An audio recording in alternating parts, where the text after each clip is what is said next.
Good morning, dear students of 8th class. Welcome to Social Science class. And in today's lecture, we are going to continue our reading of SPL Chapter 7 Role of Government in the Growth of the Country. And in which previous last videos we have read about the what government has made for the development of the country. Step has been taken by the government, like planning commission was initially when planning commission was starting, and afterward this in 2004 14 this name of the planning commission has been changed, and it is called the Niti Aayog. And afterward, what step has been taken by the government in agriculture and industry, roadways, railways, aviation, ports, telecommunication, etc. So now in today's lecture we are going to read about the conservation of water, education, health, and the social changes. Let's start.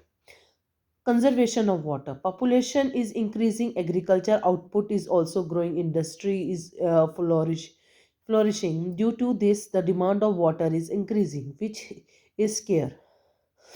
Monsoon failure, climate change reduce the supply of water, the industrial pollution spoil the water. Water contamination led to the waterborne disease.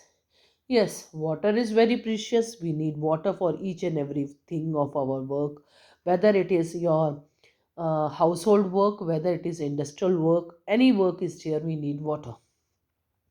So, supply limited है, as all we know कि the earth is known as the watery planet, but it's 99%, 97% water is salty water. Rest water, 1% water is in the form of snow, and rest 2% water is the form of fresh water in the rivers or lakes.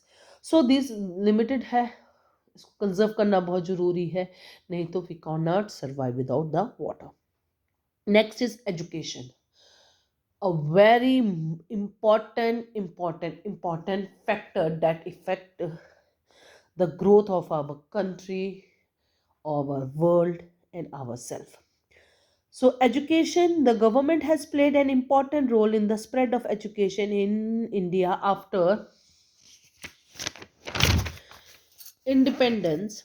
The state government have started schools where normal fees are charged. Schemes have also been started to encourage parents to send their children to school. In poor families, the child is sent for a job rather than to a school. Hence, the task to spread education is more difficult for the government. Yes, India में जहाँ पर population बहुत ज़्यादा है, there is a gap between poor and rich person.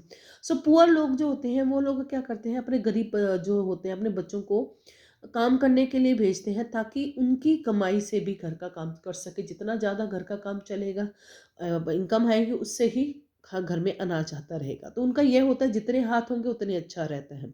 इस कारण वो अपने बच्चों को स्कूल नहीं भेजते हैं और वो उनको काम पे भेजते हैं. तो गवर्नमेंट ने ऐसा किया है कि स्कूल्स खोले हुए हैं, स्पेशली प्राइमरी एजुकेशन सेक्टर्स खोले हुए हैं, जहाँ पर इनसे बहुत ही मिनिमम, बहुत ही कम पैसों में इन बच्चों को पढ़ाने का बंदोबस्त किया जाता है.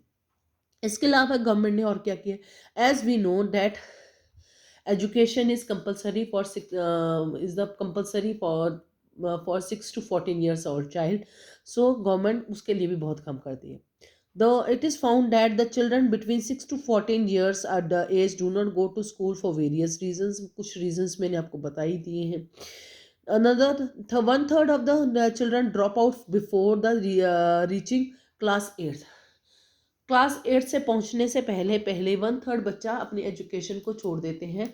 उनके पीछे भी कई रीज़न हैं. जैसे एक रीज़न होता है कि घर की माली हालत नहीं ठीक है, बच्चों की भी उनको कमाई करनी पड़ती है, इस कारण हो जाता है, गरीब बहुत है, जिस कारण बच्चों को स्कूल से निकाल देते हैं.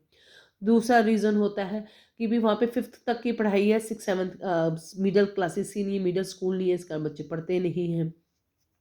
तीसरा हो सकता है कुछ भी, बहुत से रीजंस हो सकते हैं जिसके कारण बच्चे ड्रॉप आउट हो जाते हैं। थर्ड आता है 35 million children age 6 to 14 years go do not go to school. इतने बच्चे तो स्कूल ही नहीं जाते हैं। Many girls between the age of 5 to 19 are illiterate. ये जो 5 पॉइंट बताए हैं, ये जो बताए जा रहे हैं, ये है कि भी हमारी एजुकेशन के सामने सबसे बड़े हर्डल्स कौन सी हैं। ये बहुत बड़े बड़े हर्डल्स हैं जिसको गवर्नमेंट को क्रॉस करना पड़ता है को, और इनको सॉल्व करने की गवर्नमेंट कोशिश कर रही है कि ये जो प्रॉब्लम्स हैं इनको कैसे सॉल्व किया जाए। अब जो ये आ जाता है 5 to 9 years की गर्ल्स जो है वो इलिटरेट हैं, तो उन्होंने उनके लिए क्या कर रहे हैं, तो गर्ल्स एजुकेशन उन्होंने फ्री कर दी है गवर्नमेंट ने। गवर्नमेंट कंपेनिंग भी कर रही है, जैसे आजकल कर रही है बेटी पढ़ाओ बेटी बचाओ बेटी पढ़ाओ का भी किया हुआ है उन्होंने। सिंगल गर्ल चाइल्ड है तो उसको एजुकेशन में भी कंसेशन दिए, और भी कंसेशन दिए जाते हैं। उसके अलावा अगर लड़की ज़्यादातर ये होता है कि विलेजेस की जो बात की जाएगी, विलेजेस में लड़कियां स्कूल जाना क्यों छोड़ देती, क्योंकि घर में माँ बाप काम पे जाते तो छोटे भाई बहन को देखना होता है, इसका लड़कियों को पढ़ने नहीं देते हैं। ऐसी छोटी मोटी चीज़ें हैं जिनके कारण लड़कियां नहीं पढ़ पाती हैं। तो ये एक बहुत बड़ा रीज़न है, एक बहुत बड़ा हर्डल है गवर्नमेंट के सामने कि ये जो लड़कियां हैं या फिर ये 35 मिलियन पीपल बच्चे जो हैं जो पढ़ नहीं पा रहे हैं, इनको पढ़ाने का कैसे किया जा सके। नेक्स्ट है only 50% primary school and 20% secondary school are found in the country. इसका एक सबसे बड़ा रीज़न जो इलिटरेसी का है वो ये है कि भी सभी विलेजेस में प्राइमरी स्कूल्स नहीं हैं। फिर अगर प्राइमरी स्कूल्स हैं तो मिडिल स्कूल्स नहीं हैं। मिडिल स्कूल कहीं आसपास दो तीन स्कूलों को जोड़ते, दो तीन विलेजेस को जोड़ के अगर मिडिल स्कूल बनाते हैं तो सेकेंडरी स्कूल नहीं है, यानी कि 10th तक की एजुकेशंस नहीं है। तो ये सब कुछ हर्डल्स हैं जो गवर्नमेंट के सामने खड़ी होती हैं और गवर्नमेंट इनको ओवरकम करने की बहुत कोशिश करती है। अब उन हर्डल्स को क्रॉस करने के लिए गवर्नमेंट ने क्या किया है ये हम पढ़ेंगे। The government has started lot of schemes to counter this situation. Number one, 19.9% of the plan expenditure for the future education. अब प्लान एजुकेशन की बात आ रही है, एक्सपेंडिचर की बात आ रही है। प्लान एक्सपेंडिचर का मतलब होता है ये बजट में, इंडियन बजट जो होता है उसमें ये बिल्कुल ही प्लान किया हुआ, पक्का किया हुआ है कि इतना परसेंट बजट हमने एजुकेशन को देना ही देना है, एजुकेशन अपलिफ्टमेंट का ये पक्का किया हुआ है हम लोगों ने। उसके बाद में under serve Shiksha Abhiyan 13,100 crore of is provided to improve the quality of education. Sarva Shiksha Abhiyan में बच्चों की एजुकेशन के अच्छी एजुकेशन प्रोवाइड करने की कोशिश की गई है। इसमें यह किया गया है, स्कूल्स पढ़ाए, बच्चों को बुक्स प्रोवाइड की जाती हैं, बच्चों को यूनिफॉर्म प्रोवाइड की जाती है, स्कूल बैग्स वगैरह सब कुछ प्रोवाइड किया जाती है। सर्व शिक्षा अभियान के बीच अंतर्गत ही आता है। इसके अंदर mid day meal scheme introduce, ये हमें पता है मिड डे मील दोपहर का खाना देते हैं, एक ये न्यूट्रिशियस फूड होता है जो बच्चों को दिया जाता है जिससे कि उनकी डेवलपमेंट हो सके। और कई बार parents in mid day meal के कारण ही बच्चों को स्कूल में भेजते हैं कि चलो एक टाइम का तो खाना लेके आते हैं बच्चे।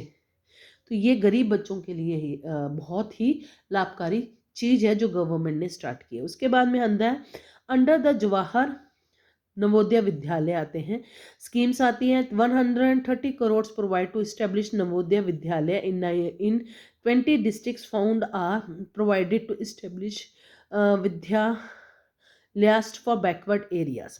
अब यहाँ पर जवाहर नवोदय विद्यालय है या, और इसमें से इनमें नवोदय विद्यालय वो विद्यालय होते हैं जिनमें प्रतिभाशाली बच्चे, बहुत ही अच्छे बच्चे जो होते हैं, पढ़ाई में बहुत अच्छे बच्चे हैं लेकिन बहुत ही गरीब घर से हैं। तो ऐसे बच्चों को वो अपने यहाँ पे उनके लिए स्पेशल स्कूल खोले गए हैं। ये डे बोर्डिंग स्कूल नहीं है, ये हॉस्टलर स्कूल्स हैं जहाँ पे बच्चे वहाँ पे रहते हैं, खाते हैं, गवर्नमेंट उनका सारा खर्चा उठाती है, रहने का, खाने का, पढ़ाई का सारा खर्चा उठाते हैं। इसके साथ साथ गवर्नमेंट उन्हें स्किल्स भी सिखाती है ताकि वो जब वहाँ से पढ़ाई करके निकले तो अपने हाथ में कोई हुनर लेके निकले। ये सब कुछ भी स्कूल में करवाने का किया जाता है। तो ये है शिक्षा अभियान। एजुकेशन के लिए गवर्नमेंट क्या काम कर, ये बहुत बड़ा काम है जो गवर्नमेंट कर रही है अपने एजुकेशन के अपलिफ्टमेंट के लिए। Next is the health. Through the mortality the rate that decline has declined, but rural health care do not cannot be neglected. Government allotted funds for polio eradication, rural health scheme, improved medical facilities. Swachh Bharat Abhiyan is a major step to build public awareness about the situation and cleanliness. Health. Health is wealth कहा, ये it's a proverb in English. Health is wealth, स्वस्थ हो तो जीवन है। तो स्वस्थ होने का अब किया जा रहा है, बट उसके लिए भी गवर्नमेंट काफ़ी स्कीम्स निकाली। बहुत से हेल्थ सेंटर्स खोले जा रहे हैं विलेजेस में, हॉस्पिटल्स खोले जा रहे हैं ताकि विलेजेस तक में भी लोगों को भी अच्छी हेल्थ फैसिलिटी प्रोवाइड की जाए। उसके साथ साथ लोगों को नीटनेस, स्वच्छता के बारे में भी बताया जाए। जो अभी हमारे current prime minister mister Narendra Modi ने ही करवाया है स्वच्छ भारत अभियान, जिसमें टॉयलेट्स बनाने के लिए कहा गया वह सभी घरों में। विलेजेस में एज वी नो कि टॉयलेट्स की नहीं होती थी, तो वहाँ पे टॉयलेट बनाने का किया जा रहा है कि ताकि वो टॉयलेट्स के लिए घर से बाहर ना जा सकें। ये भी एक सफाई का ही अच्छा साधन है। अच्छा लगता है, नहीं अच्छा है कि भी घर के अंदर ही टॉयलेट हो, वहाँ पे करते हैं। हम लोग जो विलेज सिटीज़ के लोग हैं, हम लोग को ये सुनकर अजीब सा लगता है, बट विलेजेस में आज भी लोग खुले में जाके करते हैं।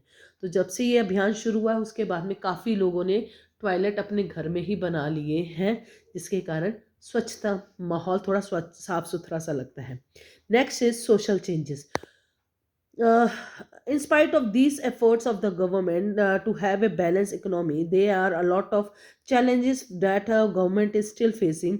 Some of these challenges are unequal economic growth, poverty, growth of population, growth of slums, unemployment, terrorism, communism. India can rank among the most developed nation in the world, provide earnest effort are made to overcome the above challenges and concentrated on the development programs. सरकार, अब आपने इतना भी इतना हमने पढ़ा है कि सरकार ने बहुत कुछ किया है, बट स्टिल ये जो 7 प्रॉब्लम्स है ये आज भी हमारे सामने खड़ी हैं और इनको ओवरकम करने के लिए गवर्नमेंट लगातार काम कर रही है। So India is the most rank wise किया जाए तो इंडिया मोस्ट डेवलप्ड कंट्रीज़ में से आ रहा है, डेवलप कंट्रीज़ में से नाम आ रहा है। बट डेवलपमेंट अभी भी इंडिया में बहुत सी जगह पर होने की ज़रूरत है, तो वो गवर्नमेंट उस पर काम कर रही है। So this is the chapter, and in this chapter we have read कि भी गवर्नमेंट के ने क्या क्या पहले तो हमने पढ़ा गवर्नमेंट के रोल क्या है, and then we have read that what steps has been taken for the upliftment of the economic growth by the government of India. हमने ये पढ़ा है। Thank you very much, have a nice day, stay home, stay healthy, and hopefully we are going to see you soon. Thank you.